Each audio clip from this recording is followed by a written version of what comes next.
Hello everyone, good morning. इस video में मैं आरओ एरो 2024 के बारे में बात करूंगा, जो कि री एग्जाम होने वाला है। आपको पता है कि 11 फरवरी को एग्जाम हुआ था, उसके बाद में पेपर लीक वगैरह हो गया था एंड उसके बाद जो अगेन आयोग की तरफ से डेट आई थी वो 22 दिसंबर आई थी। कल मैंने एक वीडियो शेयर किया था, वो था यूपी पीसीएस के लिए 2024 के लिए, यानी कि जो यूपी पीसीएस को टारगेट कर रहे हैं वो उस स्ट्रेटजी को देख सकते हैं। बहुत सारे लोगों ने ऑलरेडी देखा भी था एंड काफी हेल्प भी हुई। कल रात काफी देर तक लोगों के मैसेज वगैरह भी आ रहे थे, पर्सनल मैसेजेस भी लोगों के आ रहे थे। तो अगर आपने नहीं देखा है और यूपी पीसीएस वाले हैं तो आप वो वीडियो देख सकते हैं। यहाँ पर आरओ एरो के बारे में पूरी तरह से बात करने वाला हूँ। देखिए, बहुत सारे लोग ऐसे हैं जो आरओ एरो को इस बार टारगेट कर रहे हैं। उनके पीछे एक बेसिक पर्पस है जो काफी लोगों का, वो ये है कि इस बार आरओ एरो क्लियर करके थोड़ा सा स्टेबल हो जाते हैं, जितनी सारी प्रॉब्लम्स हैं, जिन सिचुएशंस में अभी फंसे हुए हैं उनसे निकल जाते हैं एंड देन अगले साल पूरा फुल फोकस के साथ में यूपी पीसीएस देंगे। क्योंकि यूपी पीसीएस में प्री तो कहीं ना कहीं चीजों को फिर भी समझ पाते हैं, लेकिन मेंस में कहीं से भी ये समझ में नहीं आता है कि कहां से शुरू करें, क्या करें, कैसे किस तरह से चीजें होंगी, मेंस में आंसर राइटिंग किस तरह से होगी। और वो जो पूरा अंडरस्टैंडिंग का खेल है ना, कि आपको वहां पर 3-3 घंटे में 2 पेपर लिखने होंगे एक दिन में, वो सारी चीजों को देखने के बाद और इतने सारे पेपर देखने के बाद, यानी कि पेपर 1 से लेकर के पेपर 6 तक एंड देन उसके बाद में एसए और हिंदी, इतना बड़ा सिलेबस हो जाता है कि इंसान हिम्मत हार जाता है और उसको लगता है कि इस बार आरओ एरो करके बाद में करते हैं। जनरली जो एक चीज़, और ये कहीं ना कहीं ठीक भी है कि ओके ठीक है, अगर आप अभी इस सिचुएशन में हैं कि आप यूपी पीसीएस की तैयारी नहीं कर सकते हैं तो आप एक बार अच्छे से करिए, आरओ एरो करके निकल जाइए, उसके बाद में अपना अगले साल यूपी पीसीएस दे लीजिएगा। तो चीज़ वो ठीक है। अब उसके लिए किया क्या जाए? सबसे पहले आपको ये चीज समझनी है कि अब यहां से एक आपके पास लास्ट अपॉर्चुनिटी है। 150 दिन आपके पास मोटे मोटे बचे हुए हैं। कहने का मतलब ये है कि यूपी पीसीएस अब से 100 दिन के बाद ऑलमोस्ट है। तो आप इस तरह का प्लान आपको बनाना है। जो चीज मैं आपको शेयर करने जा रहा हूं ये कुछ इस तरह की है कि आपको 100 दिन में अपनी तैयारी करनी है। मतलब हार्डकोर आपको जो चीजों पर काम करना है, जो सब्जेक्ट आपके वीक हैं, जहां पर आपको लगता है कि आप बिल्कुल भी अभी तैयारी नहीं कर पाए थे, जिन सब्जेक्ट्स में आप बिल्कुल भी अच्छा नहीं कर पा रहे हैं, आपके क्वेश्चन बहुत गलत होते हैं, तो 100 दिन के अंदर वो सारी चीजें तैयार कर लीजिए, पूरा अपना A to Z जो आपको करना है, जहां पर भी आपको लगता है कि आप इंप्रूव कर सकते हो। देन उसके बाद में जो 50 दिन रहेंगे, यानी कि यूपी पीसीएस के एग्जाम होने के बाद और आरओ एरो के 22 दिसंबर को एग्जाम होने के बीच में का जो समय है, वो उन 50 दिनों में सिर्फ आप रिवीजन करेंगे। अगर ये आप कर ले गए, बिलीव मी, आपका प्रीलिम्स कोई नहीं रोक सकता। वहां पर 50 दिन जो होते हैं ना, वो बहुत होते हैं रिवीजन करने के लिए और अच्छे से आपका रिवीजन हो जाएगा। आप ये मत सोचिए कि आप सिर्फ और सिर्फ 10 दिन रिवीजन करेंगे, 15 दिन रिवीजन करेंगे और आप अच्छे से चीजों को कर ले जाएंगे। वो तो आप करेंगे ही करेंगे। मतलब जो आपका 50 दिन का रिवीजन का टाइम होगा, उसमें भी आप 3 फेजेस में बांट लेंगे कि पहले आपने 20 दिन का बांट लिया, फिर आपने 20 दिन का बांट लिया एंड देन आपने जो आखिरी के 10 दिन है उसमें मैक्सिमाइज किया कि आप कितना कर सकते हैं। तो आप सोचिए कि 3 टाइम जब आप रीजन करके जा रहे होंगे तो वहां पर आप अपने कंपटीशन में कितना आगे होंगे। बट बात तो वही है कि हो सकता है कि 20,000 लोग इस चीज को सुने, लेकिन उसमें से 100 लोग इंप्लीमेंट कर पाए, 200 लोग इंप्लीमेंट कर पाए, हो सकता है 1000 लोग इंप्लीमेंट कर पाए। तो 1000 लोगों के बीच में असली कंपटीशन रहेगा उस वीडियो से, अगर आप देखोगे, मतलब जितने लोगों ने सुना उस लोगों में। बाकी तो बहुत सारे लोग हैं। एक चीज मैं आपको और बताने वाला हूं, कहीं ना कहीं आरओ एरो के एग्जाम में इस बार बहुत भयंकर कंपटीशन होने वाला है। पहली चीज तो ये है कि बहुत सारे लोग ऐसे थे जिन्होंने 11 फरवरी को एग्जाम नहीं दिया था, अब वो भी एग्जाम इस एग्जाम को दे सकते हैं। ये भी एक बहुत बड़ा डाउट मेरे पास आता है कि क्या हमने फॉर्म फिल किया था लेकिन एग्जाम देने नहीं गए थे क्योंकि तैयारी नहीं थी, या there are a lot of things. तो उस तरह से क्या हम एग्जाम दे सकते हैं दोबारा? आप बिल्कुल दे सकते हैं। तो वो लोग भी एग्जाम देंगे। उसमें से मतलब अगर 10 लोगों ने फॉर्म फिल कर रखा है तो 8 लोग तो देंगे अगर पहले वो लोग 5 लोग देकर के आए थे। तो एक तो वो भी लोग हैं। उसके अलावा अब जो टाइम मिल गया है ना, आरओ एरो का एग्जाम और बाद में हो रहा है, मतलब 11 फरवरी से 22 दिसंबर चला गया है, तो लोग अपनी तैयारी को बहुत अच्छी तरह से कर पा रहे हैं। तो इसलिए कंपटीशन इसमें ज्यादा है। बहुत सारे लोग ऐसे हैं जो यूपी पीसीएस पर फोकस नहीं कर रहे हैं, उनका ये है कि इस बार आरओ एरो कर लेते हैं, जो मैंने आपसे अभी बात डिस्कस की। तो इस वजह से भी कंपटीशन ज्यादा है। तो इसलिए आपको इसको बिल्कुल भी हल्के में नहीं लेना है। अब इसमें 2 तरह के कैंडिडेट्स हो सकते हैं। पहले कैंडिडेट तो वो है जो सिर्फ और सिर्फ आरओ एरो पर फोकस कर रहे हैं, उनको यूपी पीसीएस फिर फॉर्म तो फिल कर रखा है, वो पेपर तो देने जाएंगे, पैटर्न वगैरह देखेंगे, चीजों को प्रैक्टिस के तौर पर वो देंगे, लेकिन उनका एम नहीं है। मतलब अगर नहीं भी निकलेगा तो उनके दिल पर कोई असर नहीं पड़ना है। दूसरे टाइप के कैंडिडेट्स वो हैं जिनको आरओ एरो यूपी पीसीएस दोनों पर फोकस करना है, मतलब वो दोनों पर ध्यान दे रहे हैं। उनका ये है कि मुझे एक ना एक में तो चाहिए ही चाहिए। लाइक अगर आरओ एरो में फेल भी हो गए तो यूपी पीसीएस या तो निकल जाए, या यूपी पीसीएस में अगर फेल हो गए तो कम से कम आरओ एरो में एक सीट पक्की रहे, सिक्योर रहे। तो इस टाइप के जो कैंडिडेट है उनके लिए कहीं ना कहीं और एक चैलेंजिंग चीज है, उनको और ज्यादा मेहनत करनी पड़ेगी। अब सबसे पहले बात करता हूं उनके बारे में जिनका सिर्फ और सिर्फ एम आरओ एरो है। देखिए, अगर आपको यूपी से कोई मतलब नहीं है, आप सिर्फ फॉर्म फिल करेंगे, मतलब आपने सिर्फ फॉर्म फिल किया हुआ है, सिर्फ आप एग्जाम देने जाएंगे, उसके अलावा आपका पूरा फोकस जो है, वो जो लक्ष्य है वो आरओ एरो है, तो आपको एक बात ये पता भी है और आपको ये बात समझनी भी है कि आरओ एरो का जो मेंस है वो प्री के बाद भी हो सकता है, अगर आपने थोड़ा बहुत चीजें भी पहले से कर रखी है तो, जो क्योंकि उसका सिलेबस ऐसा है, जबकि यूपी पीसीएस में ऐसा नहीं हो सकता। अगर आप यूपी पीसीएस का प्री क्लियर भी कर लेते हो तो जो प्री के बाद का समय है मेंस का, अगर आपने पहले से मेंस में कुछ तैयारी नहीं कर रखी है तो आप नहीं कर पाओगे। कितना भी आप हाथ पैर मारो, कहीं ना कहीं आपको कुछ ना कुछ कमी रह ही जाएगी, अपने कॉम्पिटिशन से पीछे रहोगे। अब आपकी किस्मत बहुत अच्छी है कि आपका मेंस में क्लियर हो जाए, आपका इंटरव्यू में भी आपके नंबर इतने आ जाए और सारी चीजें आपकी फिट बैठ जाए कि आपका हो जाए, वो एक अलग बात है। एक्सेप्शनल केसेस हमेशा होते हैं, वो हो सकते हैं, लेकिन जिस तरीके का सिलेबस अब है कि 6 पेपर है, आंसर राइटिंग भी करनी है, चीजों को समझना भी है, एसए भी है, हिंदी भी है, तो सिर्फ 3 महीने में यूपी पीसीएस मेंस नहीं हो पाता है, आरओ एरो हो जाता है। तो आरओ एरो जिनका सिर्फ और सिर्फ फोकस है, वो अगर थोड़ा बहुत चीजें पहले से करते रहेंगे, जैसे कि मैंने टारगेट्स में आपको दिया भी हुआ है कि आपने मुहावरे लोकोक्ति कर लिए, आपने थोड़ा थोड़ा एसए तैयार कर लिया, आपने कुछ जो गद्यांश वगैरह है वो कर लिए, आपने जो पत्राचार की चीज़ें होती हैं उनको समझ लिया।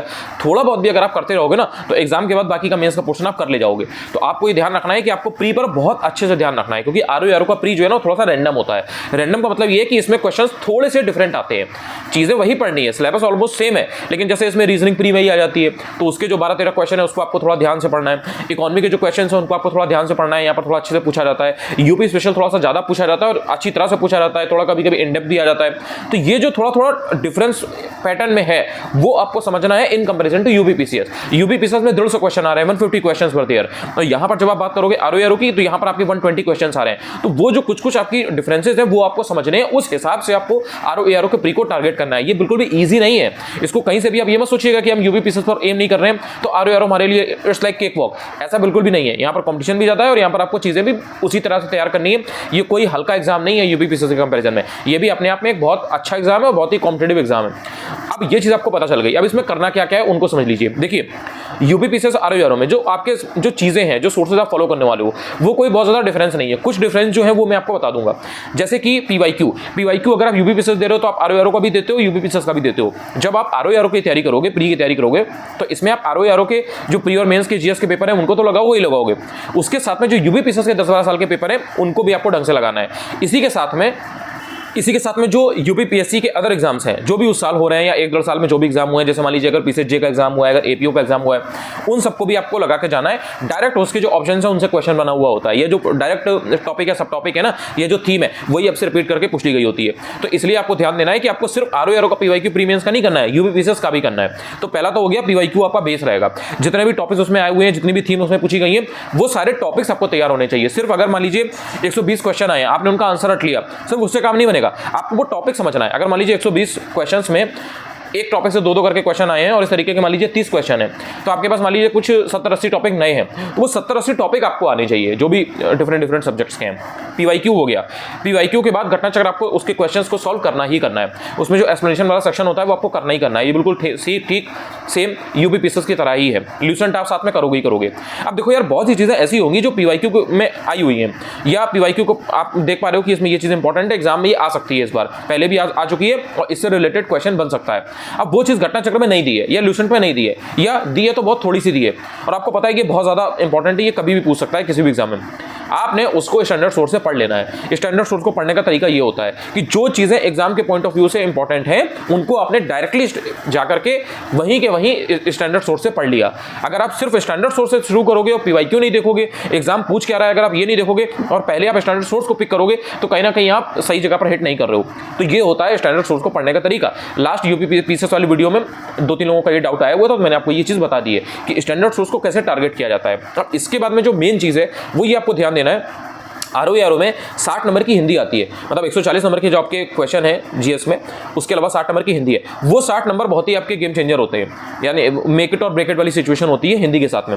हिंदी में अगर आपने 60 में से 55 बना लिए तो आप कहीं ना कहीं रेस में बहुत आगे हैं। 55 के ऊपर आते हैं, 55 के ऊपर आते हैं, वो तो और ही अच्छा है, लेकिन 55 आपको कम से कम लाने हैं। अच्छा, इसमें जितने भी इंग्लिश मीडियम वाले कैंडिडेट्स हैं उनसे अगर आपको लीड लेनी है, मतलब उनका थोड़ा सा हाथ वीक होता है when it comes to Hindi, तो अगर आपको उनसे लीड लेनी है, मतलब अगर आप उनके कंपैरिजन में खुद को देखोगे तो आपके पास एक बहुत अच्छा मौका है कि आप उनसे 4-5 नंबर की लीड बना पाओ, क्योंकि वो बहुत मेहनत करेंगे तो वो कहीं ना कहीं 50 पर आ जाएंगे।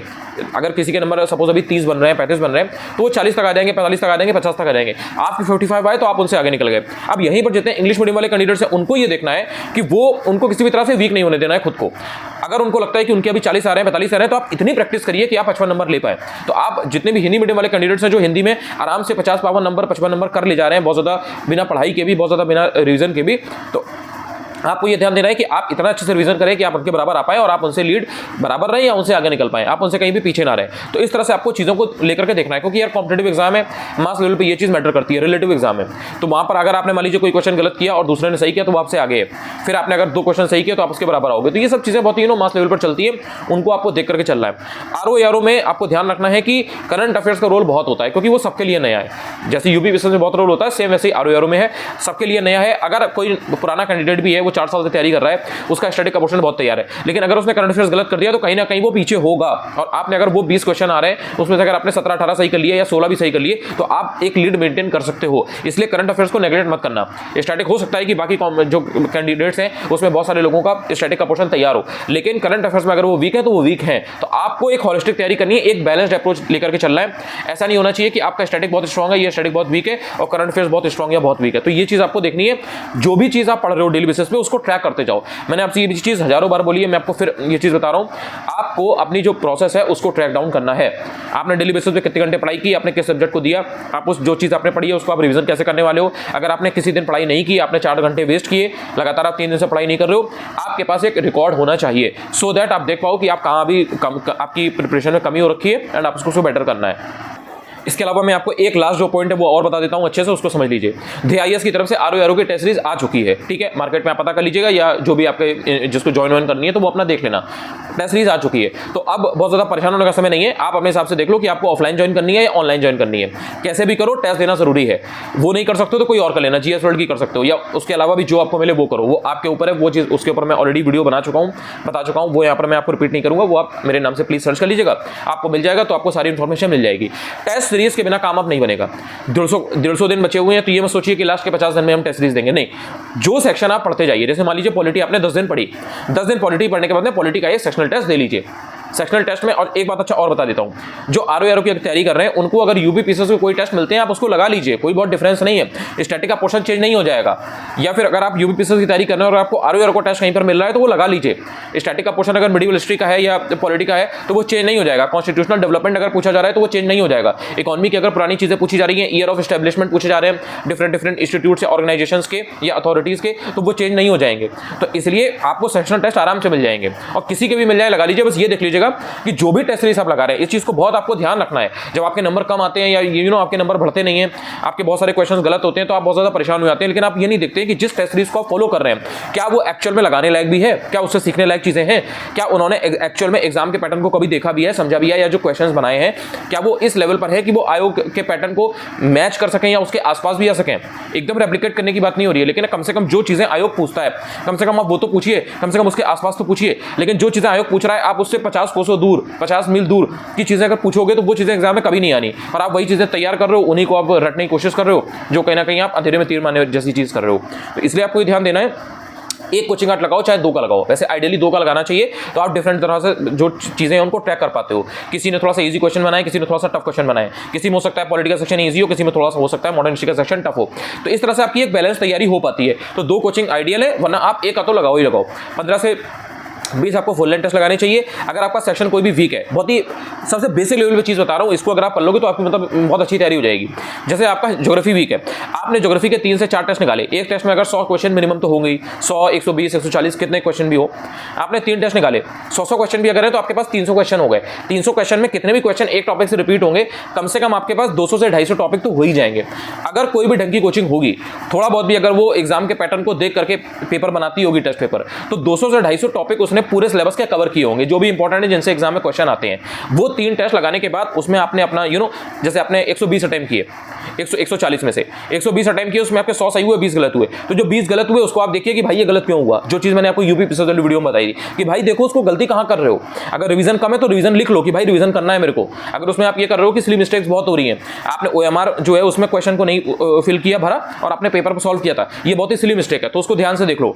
अगर आप ओवर थिंकिंग कर रहे हो, ओवर थिंक का मतलब ये है जैसे कोई क्वेश्चन आया उसमें बहुत ही सिंपली बहुत ही कोई एक प्लेन सी चीज पूछी गई है, बहुत साधारण, उसमें दिमाग नहीं लगाना था, आपने पढ़ा भी है, बट आप सोच रहे हो यार इतना इजी क्वेश्चन थोड़ी ना पूछ सकते हैं। ROE को एग्जाम है, बहुत टफ चीज पूछेंगे, आपने एक्स्ट्रा दिमाग लगाया, आपने उस क्वेश्चन को गलत कर दिया। कई बार क्या होता है, क्रोनोलॉजी वाले क्वेश्चन है, उसमें 4 ऑप्शन होते हैं, उसमें 2 ऑप्शन होते हैं ना वो सेम से होते हैं। जैसे ABCD होता है, उसमें होगा 1 2 3 4 2 1 3 4। अब आपने देखा अरे इसका ये, आपने 4 ऑप्शन में से 2 ऑप्शन मिलाए, आपने उसको टिक मार के आगे बढ़ गए, घर आए आपने मिलाया, ओके ठीक है ये क्वेश्चन तो मुझे आता था, बट इसमें यहाँ पर 1 2 3 4 की जगह 2 1 3 4 था, मुझे 1 2 3 4 वाला ऐड करना था, इसमें तो 2 1 3 4 है, एंड आपका गलत हो गया।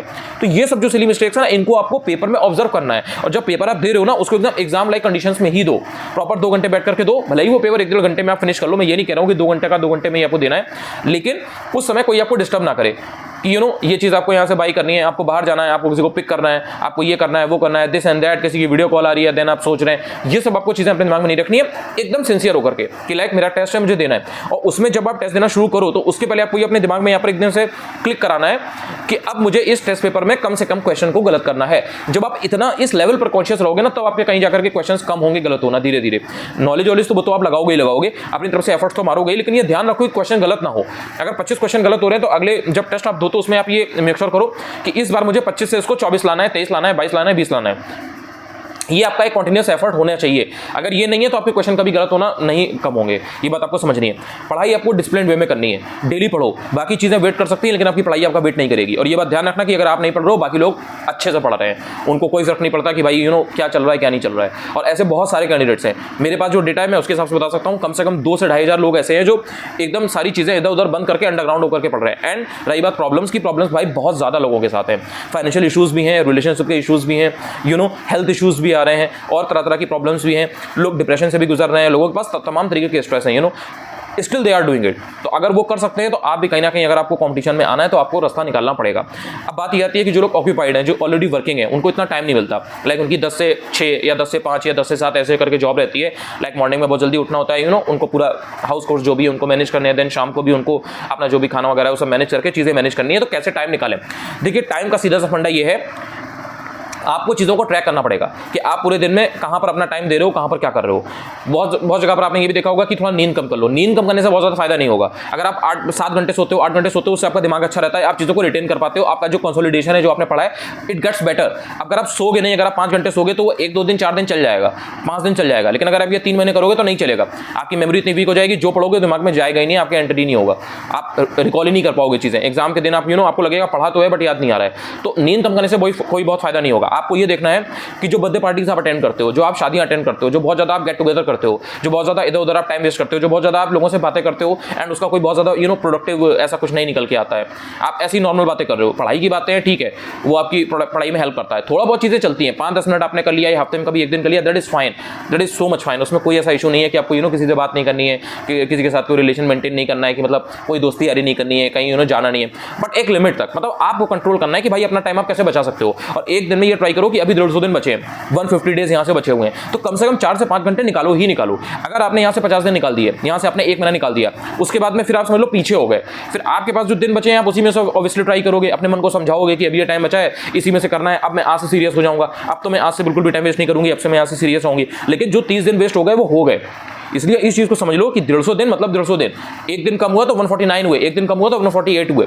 और हर दिन का टारगेट बनाओ कि भाई 4-5 घंटे कुछ भी हो जाए मुझे देने ही देने हैं।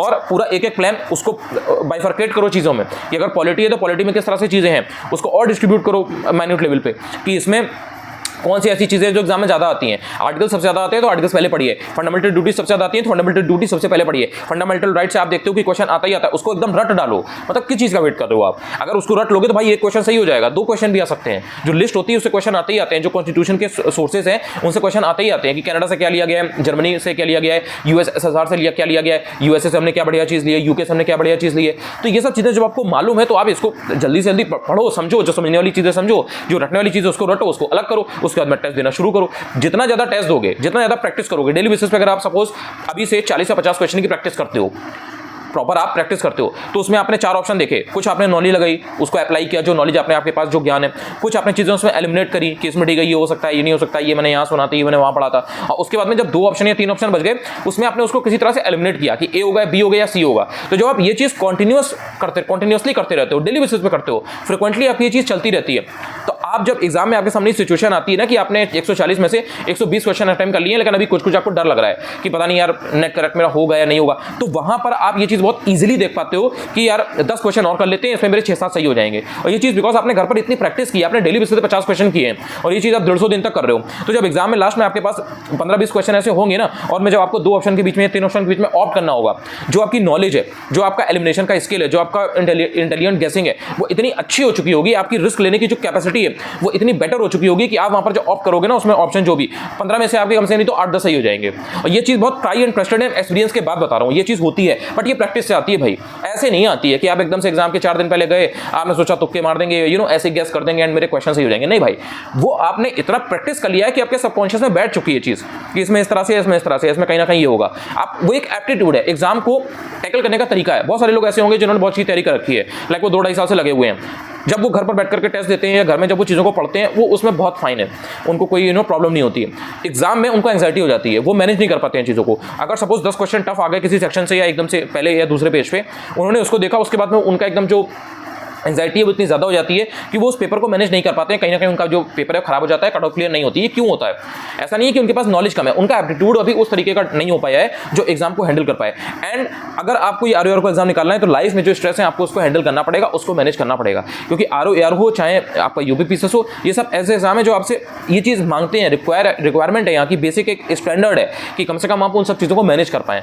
वो माइंड लेवल की चीज़ें हैं, इसमें सिर्फ ये नहीं है कि आपको सिर्फ एक हार्ड वर्क करना है, स्मार्ट वर्क बहुत ज़रूरी है।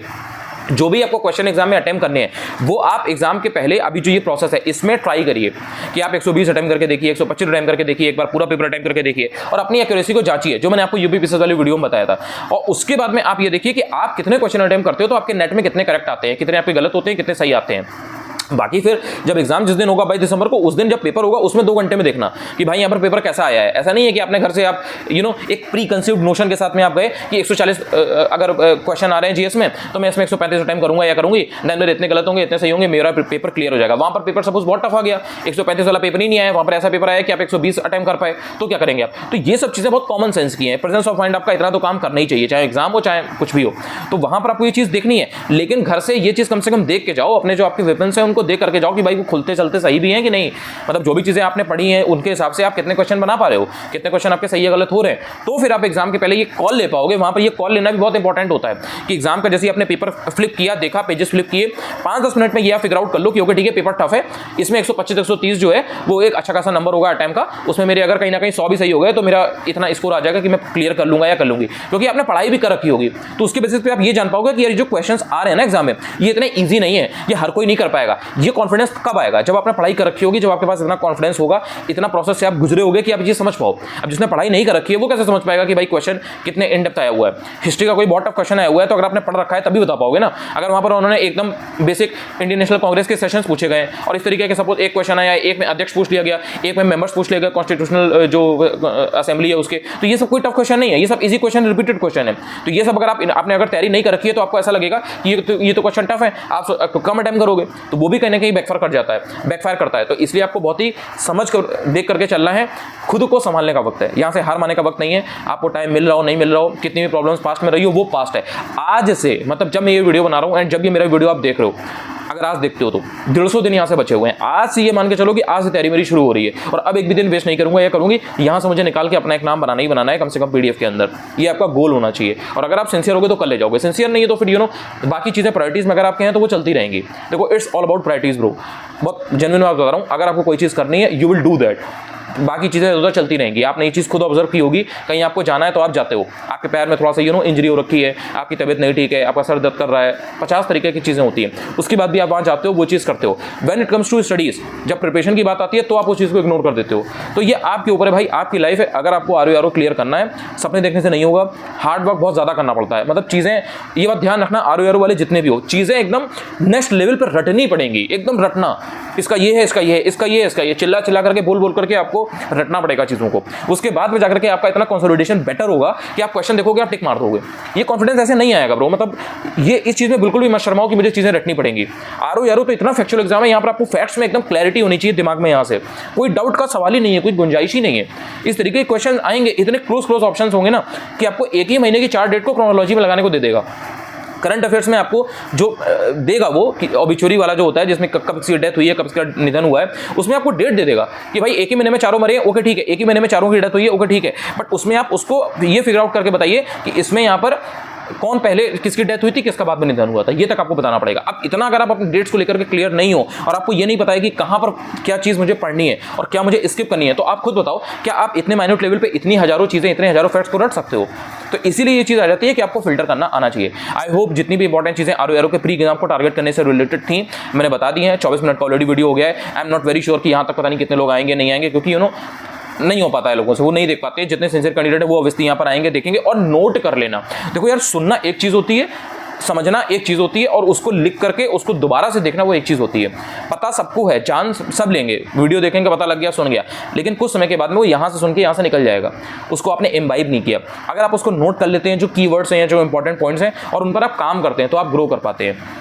जो सपना देखने वाली बात है उसमें क्या होता है, वो डे ड्रीमिंग जो होती है उसमें बस ये कुछ इतना वो नहीं लगता, आपने देख लिया। लेकिन जब एग्जीक्यूट करने की बात आती है चीज़ों की, कि कल मुझे उठ करके ये 5 चीज़ें करनी है, ये मुझे 4 घंटे पढ़ाई करनी है, इसमें 1-1 घंटे मुझे ये करना है, आधे घंटे ये करना है, आधा घंटा ये करना है, ये जो एग्जीक्यूशन है ना, एक्शंस में जो चीज़ों को लाना है, प्रिपरेशन में जो एक्शंस पुट करने हैं, उनमें लगता है हार्डवर्क, और इंसान वहीं पर पीछे होता है। ऐसा नहीं है कि लोगों को चीज़ें पता नहीं लग पा रही है या उनके पास इन्फॉर्मेशन नहीं है कि कौन सी किताब पढ़नी है। किताबें आज की डेट में सबको पता है, सबको पता है कि भाई कौन सा सोर्स अच्छा है, कौन सा क्या है। एक चीज़ लास्ट में और बता देता हूँ, बहुत सारे लोग ऐसे हैं, मतलब 100 में से 90 लोग या 80-85 लोग तो ऐसे हैं ही जिन्होंने कोई ना कोई कोर्स ले रखा है जीएस का, प्रॉपर एकदम जो कंबाइंड वाला होता है। अब उसमें उनको ये डाउट आता है कि हम क्या उनको करें ना करें। देखिए, जो आपके पास कोर्स अगर कोई है, पहले उसको रट के अच्छे से कर लीजिए। कोई भी एक मटेरियल पकड़ करके, सोर्स को फिक्स करके, कोई भी एक चीज़ से अगर आप बेटर वे में आउटपुट निकाल ले जाते हो, आप बहुत आगे आ जाओगे हजारों लाखों लोगों से। इस बात को आप समझो। इस चीज़ के पीछे मत भागो कि कोई एक पर्टिकुलर किताब है या पर्टिकुलर सोर्स है, उसी में हमें जन्नत नसीब होगी, उसी में हमें कोई ऐसी चीज़ नसीब होगी जिससे हमारा प्री निकलेगा। ऐसा कुछ भी नहीं है। इट्स ऑल अबाउट कि जो आपके पास है उससे अपनी चीज़ों को बेस्ट से बेस्ट निकालो उसमें से। देन उसके बाद में आपको इतना पता लग जाएगा कि ओके ठीक है, अगर किसी टॉपिक के 10 क्वेश्चन बनते हैं या 10 फैक्ट बनते हैं, ठीक है, इस किताब में या इस सोर्स में जिससे मैंने पढ़ाई की है, इसमें 6 थे, 4 कमी है, वो 4 पढ़ लो। बट अगर आप ये सोचोगे कि यार ये सोर्स जो मैंने पिक किया है इसको मैंने अभी पढ़ा नहीं है, वो दूसरा वाला अच्छा लग रहा है, उसको ले लेते हैं, फिर उसको पढ़ने के थोड़े दिन बाद आपको लगेगा यार एक तीसरी किताब किसी और ने बताई है, उसमें से सारे क्वेश्चन आ जाते हैं, उसमें से मतलब 140 का पेपर आता है, 140 का वहीं से आता है, तो आपको लगेगा वो ले लें। ये चीज़ आपके पास होती रहेगी, होती रहेगी, होती रहेगी, और आप कभी भी एक्चुअल में एक सोर्स पर रिस्ट्रिक्ट करोगे नहीं, और आप उसमें से मैक्सिमम आउटपुट निकाल नहीं पाओगे। ये बहुत बेसिक चीज़ है। मोर देन एनफ कैंडिडेट्स ये गलती करते हैं। मेजॉरिटी का हाल यही है कि वो ये गलती करते हैं। जिसने अपने सोर्स को फिक्स कर लिया, जिसने अपनी किताबों को आज फिक्स कर लिया, अपनी चीज़ों को आज फिक्स कर लिया, 150 दिन तक उन्हीं के अराउंड घूमता है, आप देखोगे वो प्रीलिम्स क्लियर कर ले जा रहा है। थैंक यू सो मच यार।